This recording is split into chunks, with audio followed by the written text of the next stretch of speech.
Sauti zinaendelea sikika mtaani, inaibiwa, inaibiwa. Watu wanaogopa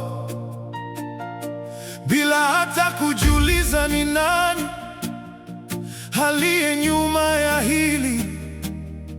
Hii sio hadithi ya kawaida, ni chambo kimetupwa kutoka gizani, na kila anayemini kwa hofu tayari anaingia mtegoni.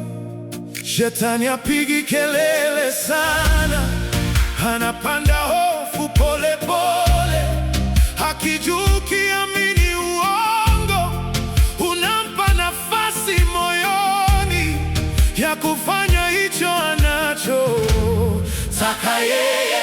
Uwizi wa sehemu za siri ni chambo kimetupwa toka gizani. Ukisikia ukaogopa, tayari umenasa rohoni, lakini neno lasema wazi, tumepewa funguo mikononi. Tutakalofunga duniani limefungwa hata mbinguni. Chambo ikipinga kata, ili usinaswe mtegoni.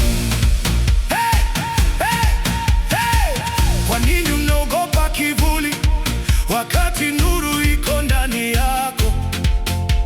Kwa nini unakimbia huku na kule wakati mamlaka umepewa tayari?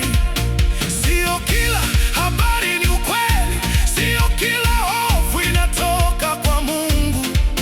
Ukisimama kwenye imani, hakuna mtego utakao kunasa. Amka sasa, ujitambue, usiishi chini ya hofu.